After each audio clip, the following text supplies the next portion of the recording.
नमस्ते दोस्तों, पहल एकेडमी के यूट्यूब चैनल में आप सभी का बहुत बहुत स्वागत करता हूं। आज हम बात करने वाले हैं संज्ञा के एमसीक्यू वस्तुनिष्ठ प्रश्न।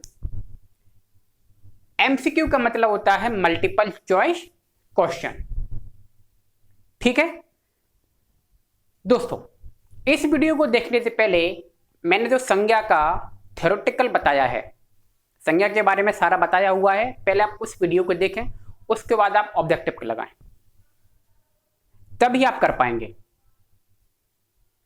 ठीक है, तो इससे पहले संज्ञा के वीडियो को देखें, ठीक, उसके बाद इन ऑब्जेक्टिव क्वेश्चंस को सॉल्व करें।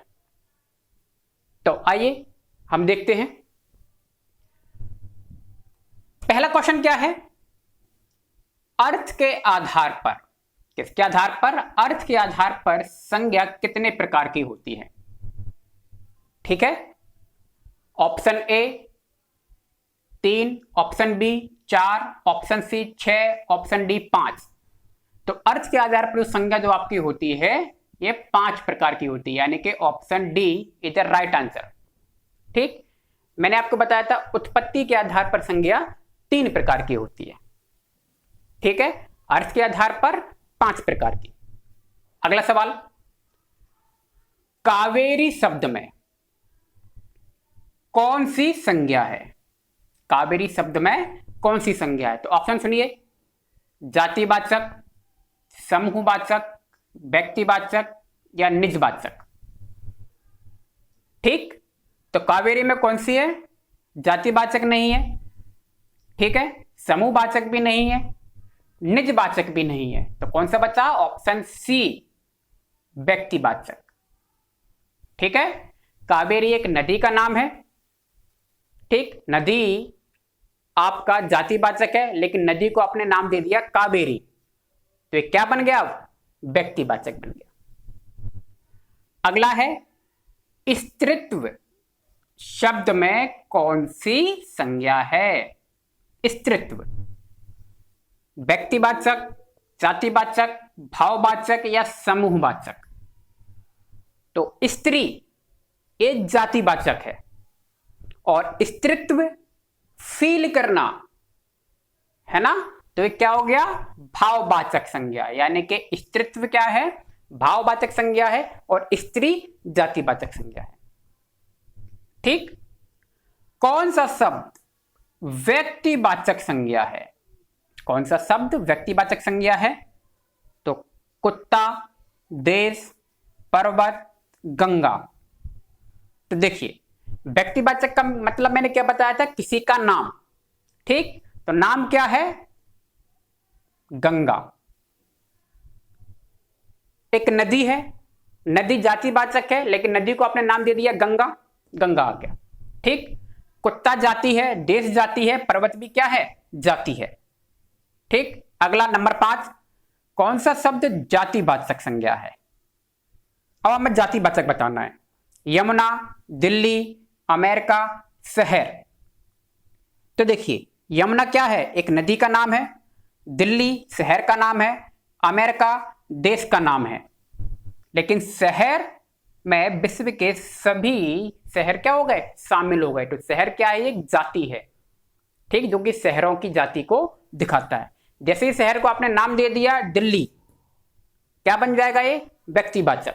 ठीक है, तो बाकी के 3 ये क्या है? व्यक्तिवाचक हैं, और डी शहर जातिवाचक। कौन सा शब्द भाववाचक संज्ञा नहीं है? भाववाचक संज्ञा नहीं है।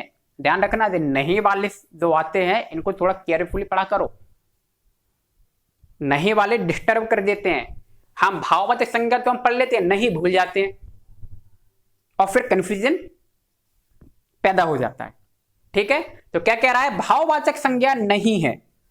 तो 4 में से 3 ऑप्शन क्या होंगे? भाववाचक संज्ञा के होंगे। एक ऐसा होगा जो भाववाचक संज्ञा नहीं होगा, वो हमें पहचानना है।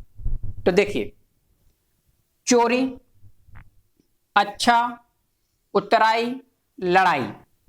तो इनमें से देखिए, चोरी भाववाचक संज्ञा है, ठीक है, उतराई भाववाचक संज्ञा है, अच्छाई भाववाचक संज्ञा है, लड़ाई भाववाचक संज्ञा है, लेकिन अच्छा आपका क्या है? अच्छा जो है आपका भाववाचक संज्ञा नहीं है, अच्छाई भाववाचक संज्ञा है, अच्छा भाववाचक नहीं है। ठीक है, अगला है कौन सा शब्द जातिवाचक संज्ञा नहीं है? इन्हें मैंने कहा बहुत केयरफुली पढ़ना है, जातिवाचक नहीं है। 4 में से 3 जाति के होंगे, 1 बिना जाति का होगा। तो आइए देखते हैं, रवि, हाथी, नदी, पुस्तक। तो कौन सा जातिवाचक नहीं है? रवि।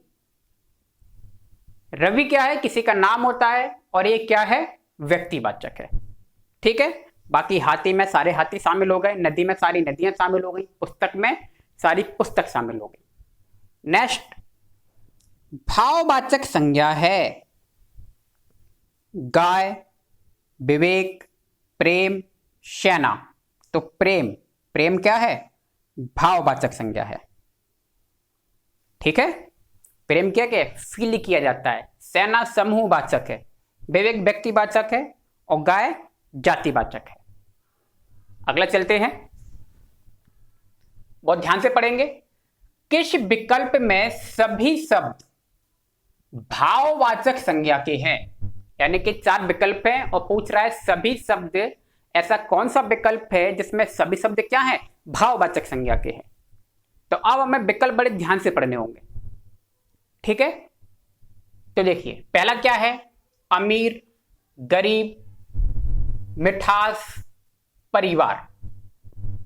ठीक, अमीर भाववाचक है, गरीब भी भाववाचक है, मिठास भी भाववाचक है, लेकिन परिवार क्या है आपका? समूहवाचक। प्रेम, घृणा, प्यास, विवेक। प्रेम क्या है? भाववाचक है, घृणा भी भाववाचक है, प्यास भी भाववाचक है, लेकिन विवेक क्या है? किसी का नाम। अगला, भूख, ठंड, बीमारी, लंबाई। इसके सभी शब्द क्या हैं?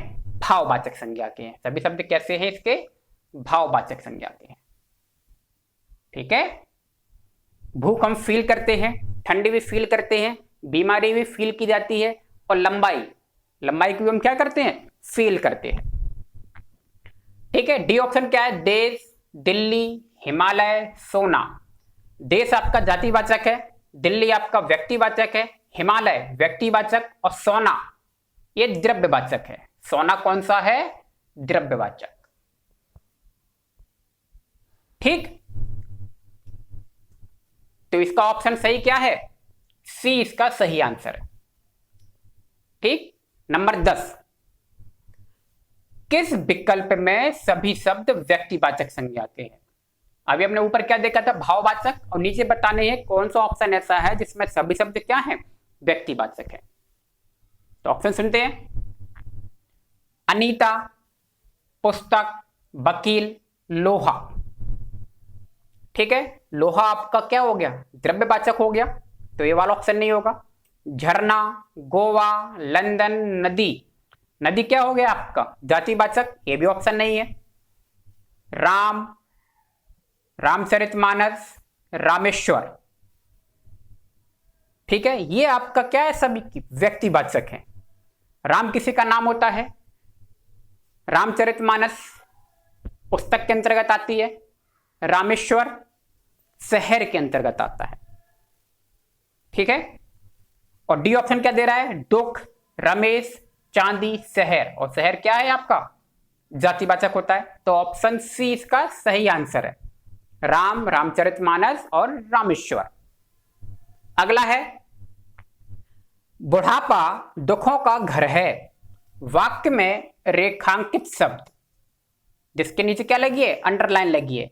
रेखांकित शब्द की संज्ञा क्या है? ध्यान रखिए, रेखांकित का मतलब होता है आपको क्वेश्चन में कोई एक शब्द दिया होगा या कोई एक वाक्य दिया होगा और उसके अंदर एक अंडरलाइन होगी, उसे रेखांकित कहते हैं। आपको दिखाई दे रहा होगा, बुढ़ापा दुखों का घर है, एक क्या है? एक वाक्य है, और बुढ़ापे के अंतर्गत अंडरलाइन कर दिया, और वो पूछ रहा है ये जो बुढ़ापा शब्द है ये कौन सी संज्ञा है?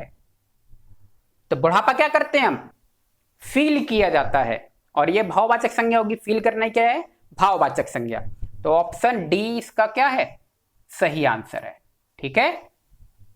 अगला है नंबर 12, समिति शब्द संज्ञा के किस भेद में आता है? समिति, देखिए समिति में कई सारे लोग होते हैं, ठीक है, और जब कई सारे लोग होते हैं तो समूह बनता है। तो समिति किस में आएगी? समूहवाचक में। Option B answer.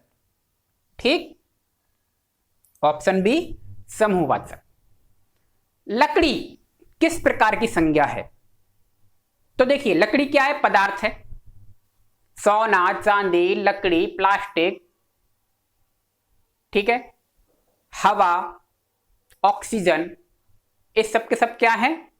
द्रव्यवाचक हैं। यानी कि जितने भी पदार्थ होते हैं आपके मटेरियल, वो सब द्रव्यवाचक में आते हैं। तो लकड़ी क्या है? पदार्थ है, फर्नीचर बनाते हैं, द्रव्यवाचक संज्ञा। कौन सा है ये? द्रव्यवाचक संज्ञा, ऑप्शन डी। ठीक है। तो इस तरह के क्वेश्चंस आपके एग्जामों में आते हैं। तो संज्ञा के जब आपको ऑब्जेक्टिव लगाने हैं, उससे पहले आपको शब्दों पे ध्यान देना। यानी कि अगर आपकी शब्दों पे पकड़ होगी तो ही आप ये बना पाएंगे। आपको शब्द देगा और पूछ लेगा। ठीक है। अब मान लीजिए आपको कावेरी नहीं पता कि नदी है या किसी का नाम है, क्या है, तो आप कैसे बनाएंगे? तो आपको जानकारी होनी चाहिए। नीलगिरी क्या है? आपको जानकारी होनी चाहिए, एक पर्वत का नाम है। ठीक है। तो इस तरह के ऑब्जेक्टिव आपके एग्जामों में पूछे जाते हैं, और ये भी किसी न किसी एग्जामों में आए हुए हैं। ठीक है। तो इस तरह अध्ययन करते रहिए। मिलते हैं नेक्स्ट वीडियो में। आप सभी का बहुत बहुत धन्यवाद। Thank you.